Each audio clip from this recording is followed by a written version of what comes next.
I got her when she was just like a tiny little thing. She's lived with me through all of my apartments, different relationships, friends, jobs, and yeah, we've just been living life together. So I'm really, really thankful that it's still in my life.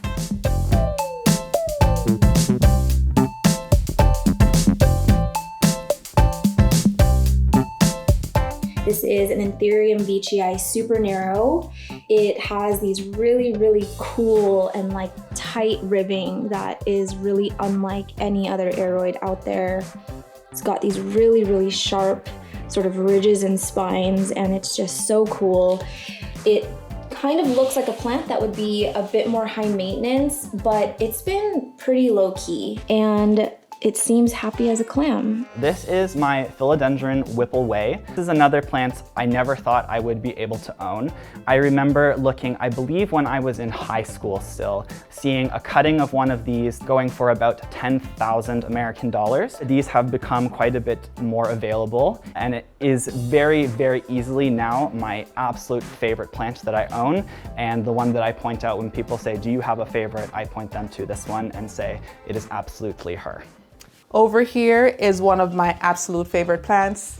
This is my Philodendron Florida Bronze.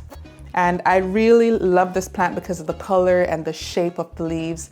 I love how it transitions as it grows. The good thing with philodendrons is it gives you sort of a difference as it ages, right? So it does not really stay the same. So if you can tell, if you can see, it started off like this, and it has matured into what we have now as this. This is the Monstera Burle Marx Flame. And the reason why I like it is obviously, the leaf shape is just so unique. They start out as these small little, that's where it gets the name. They kind of look like flames. As it grows, it kind of gets these fenestrations, and those are the splits in the leaves. And they kind of look like a creepy Tim Burton Monstera if you look at it. It's nice to see that this plant is getting a lot more attention because I think it's just a stunning, stunning plant. This one over here is a special air plant for me. I've had this for probably 4 to 5 years now. It's Tillandsia Xerographica. They call it the queen or king of air plants. And this one, it's special because I had a bloom. After it bloomed, I cut the bloom because it saves energy for the plant. And then it will start to produce the pups. And that's what happened right here. The big giant baby is the pup of this mother plant. This one over here, also known as my garbage glitter disco plant. This one I actually found by the dumpsters in my old building, and I just knew that I had to take it home. Looked really sad, like 3 or 4 leaves. Really thirsty. I repotted it, gave it some fertilizer, had it right in front of my window. It clearly worked. It's doing really well. It's definitely tripled in size, and definitely my most sentimental plant because it was the first plant that I rehabbed. This is my Fiddle leaf fig, and it's one of my favorite plants in the house.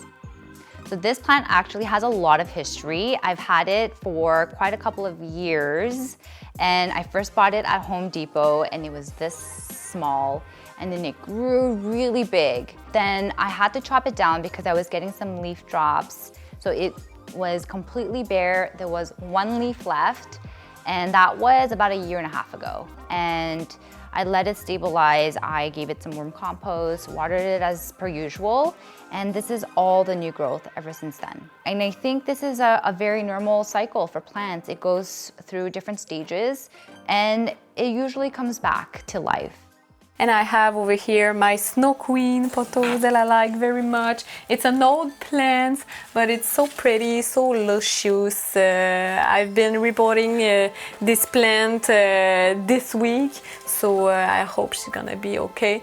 But yeah, in the sunlight like that, she's gonna have a lot of variegation if she had a lot of sunlight. Had it for about 5 years now, and this is a Calathea rattlesnake. Another really common name for a Calathea is a prayer plant, and that's because at the end and beginning of each day it opens and closes. So right now you can see it's completely open, but by the end of the day all of the leaves will sort of perk up and close just like this. So it has a lot of movement to it, it has a lot of personality to it.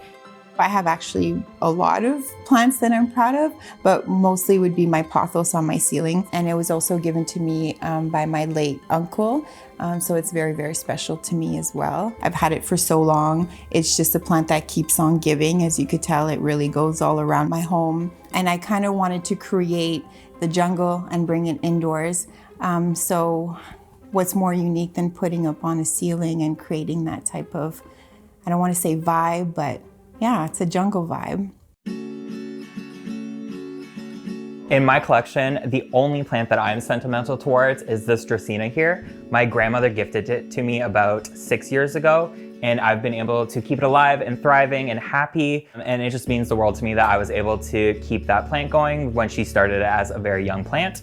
This is the Monstera Albo that my husband gave me right before he proposed. It's got some sentimental value to me, and I definitely have to keep it alive because I would feel so bad if I accidentally killed this plant. It's grown quite a lot. It was very, very small when I first got it. I sit by the south-facing window, which is a great spot for them because these guys need a lot of light. And the other reason why I like it so much is because it's variegated. So every leaf is a surprise. You're never going to get the exact same leaf twice because of the patterns, right? It's all random. So every time it grows a new leaf, it's like I'm excited all over again. I first got into houseplants, I'd say about mid to end of 2018. My dad was just diagnosed with pancreatic cancer. When my dad was really sick in the last few days before he passed, there was a new leaf that was starting to unfurl. And I was super hopeful that there would be fenestrations, but at that point I'd kind of given up hope that I would get any fenestrations on my Monstera.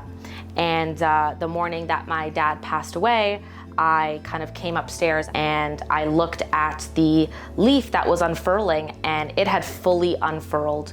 And there was a little split in the leaf, which we kind of just saw as a sign that my dad was there and just kind of saying hi. So it's a very, very important plant to me, and definitely one of my favorites.